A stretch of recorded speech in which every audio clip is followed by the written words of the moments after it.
Merci d'être avec nous. L'extension de la guerre, ce sont ces bombardements. On va y venir dans quelques instants sur la Russie, mais aussi en sens inverse sur la ville de Kiev, avec une Russie qui parvient à frapper la capitale de l'Ukraine avec des drones, mais aussi avec des missiles qui pour la plupart ne sont pas arrêtés. Vous y êtes, Gwendoline de Bono. Bonsoir. Quel est l'état d'esprit ce soir à Kiev? Est-ce qu'il est vrai, beaucoup d'informations vont dans ce sens-là, que le quotidien des gens de Kiev commence à être affecté, notamment la livraison de certains produits?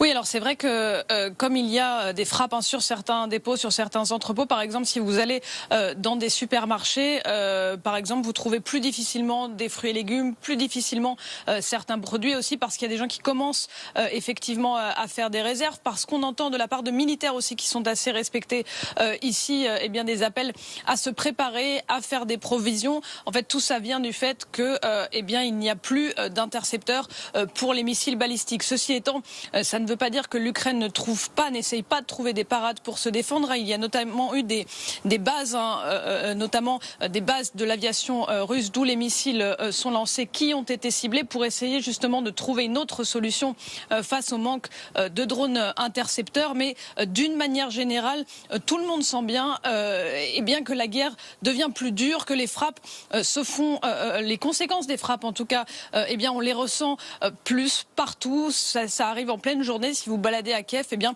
ça arrive maintenant désormais en pleine journée. Vous entendez un drone ou un missile qui explose. C'était beaucoup moins le cas avant, où c'était majoritairement la nuit. Si vous vous rapprochez du front, il y a énormément de stations-service que vous voyez qui sont détruites, qui ont été visées par les frappes. Donc à Kiev, comme dans le reste du pays, tout le monde sent que la guerre est en train de se durcir. Gwendoline, merci beaucoup. Vous êtes avec Éric Josset. Merci beaucoup à vous. Xavier Titelman est avec nous, mais aussi le général Nicolas Richoud en direct. La guerre devient plus dure, dit Gwendoline de Bono. C'est vrai à Kiev comme à Moscou. Regardez les images des bombardements sur les centres Wildberries. On est tout près de Moscou, Koledino, et on voit à quel point les deux belligérants arrivent à se porter des coups toujours plus marqués.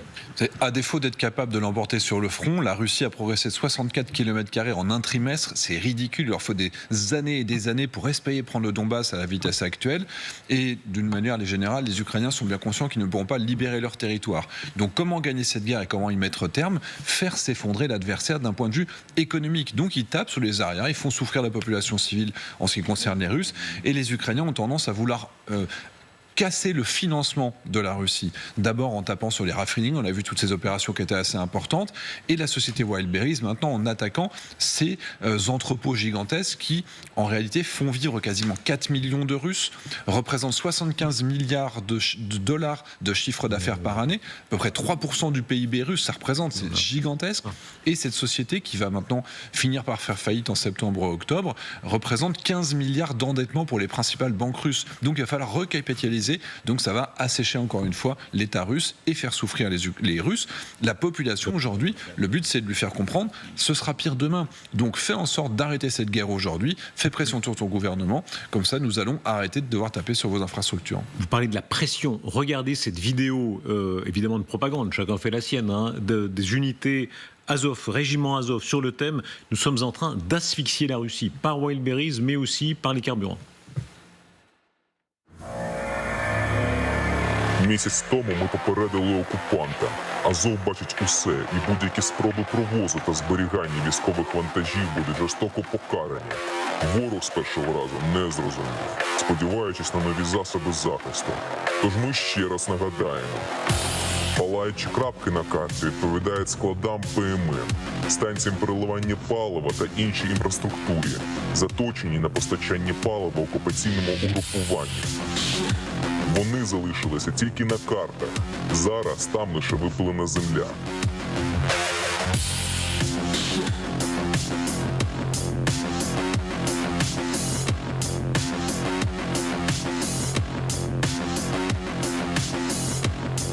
Général Richoud, vous êtes avec nous. Restons un instant sur ces images très impressionnantes.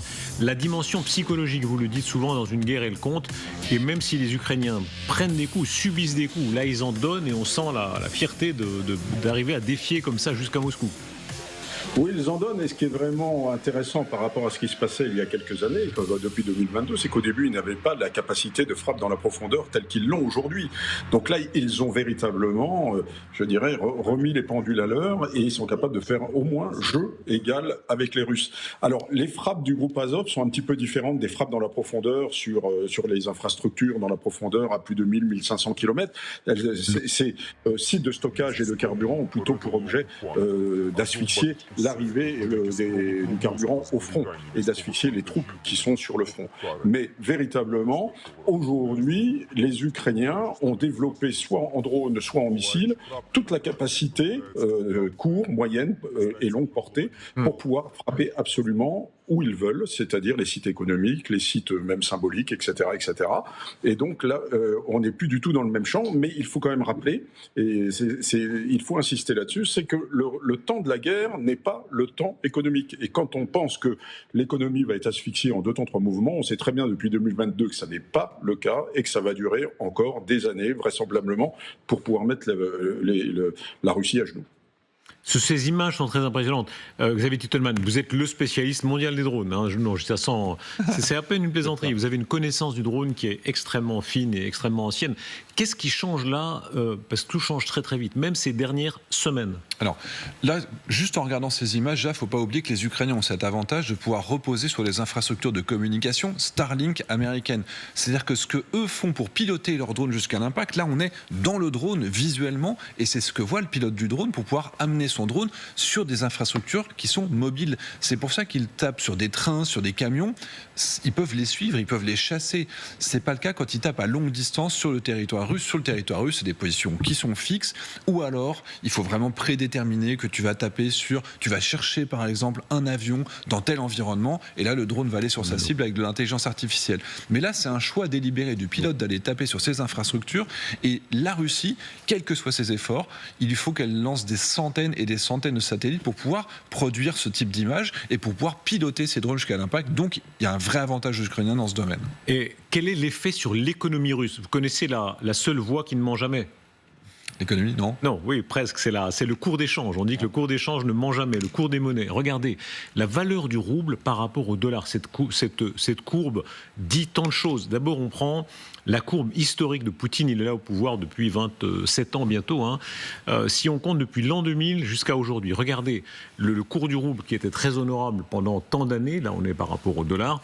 L'annexion de la Crimée 2014 marque une première baisse, et puis l'invasion de l'Ukraine marque une deuxième chute. Et regardez la suite des événements pour la monnaie russe, qui est directement liée à ce qu'on suit. Et ce dernier mois, là on parle vraiment du dernier mois, je ne sais pas si on peut afficher l'autre courbe. Voilà, la valeur du rouble par rapport au dollar, là on a une sorte de descente aux enfers. Général Richoux, le choix de Poutine se marque là. Il veut la guerre, sa guerre, quitte à sacrifier la prospérité qu'il avait réussi à développer. Mais on voit bien que les frappes ukrainiennes ont un effet qui est absolument majeur. Mais encore une fois, l'effondrement du rouble ou un rouble faible ne mettra pas tout de suite à genoux un pays de 17 millions de kilomètres carrés. Et je pense que Poutine le sait. Et Poutine pense encore qu'il peut souffrir le plus le dernier quart d'heure. Et c'est la raison pour laquelle il continue de manière continue ces frappes en pensant qu'il peut encore leur porter, combien même on voit effectivement que l'économie russe s'affaiblit considérablement. C'est un fait. Mais encore une fois, cette économie n'est pas encore à genoux. Il faut absolument pas sous-estimer l'adversaire, ça peut durer encore très longtemps. L'essence qui est vraiment un talon d'Achille, qui devient un talon d'Achille de la Russie. Regardez, les bombardements systématiques des raffineries, des dépôts. Il y a eu le fameux bombardement du 18 juin où on a vu la chape de fer qui volait dans les airs au moment des bombardements et aussi des contre-missiles. Là, on touche vraiment à un nerf de la guerre. Regardez les files d'attente dans les stations-service russes. elles sont encore en train de s'allonger. Parfois, si on cumule, ce sont des dizaines, voire des centaines de kilomètres. Cette image-là, quand on rappelle que Poutine a été l'homme de l'ordre et l'homme d'une certaine prospérité, c'est un retournement de l'histoire qui évidemment est inouï. Bien sûr. Alors, d'une manière générale, encore une fois, l'objectif, c'est que l'opinion publique souhaite arrêter cette guerre. Donc, quand les Ukrainiens frappent les raffineries russes, c'est d'abord pour assécher l'économie russe. Comme le dit le général Richoux, ça fait quand même des années qu'ils font ces efforts. Et effectivement, le stock, la capacité du Fonds national de souverain d'économie a été divisé par 5 depuis le début de la guerre. Donc, il y a de moins en moins de liquidités, il y a de moins en moins d'or, etc. Donc, on sait que là, on arrive quand même à la fin. Mais néanmoins, c'est pas ça qui va faire s'effondrer demain la Russie. Mais c'est un effet cumulatif. Avant, les Russes vendaient du carburant raffiné, c'est ça qui leur apportait beaucoup. Maintenant, ils exportent moins de pétrole russe, de pétrole brut, mais en plus, ils doivent réimporter du raffiné, c'est-à-dire que ça leur coûte encore plus cher. Et les pénuries qu'on voit là leur coûtent une fortune aussi à l'économie générale. Donc le but, c'est d'accélérer l'effondrement de l'économie russe, toujours avec cet objectif. C'est même plus gagner la guerre. Pour la première fois, on va parler de gagner la paix. Les Ukrainiens veulent gagner la paix, et ils veulent gagner la paix par forcer la Russie à revenir à la table des négociations. Les 6 dernières propositions ont été refusées par la Russie. Ils veulent simplement que les Russes acceptent.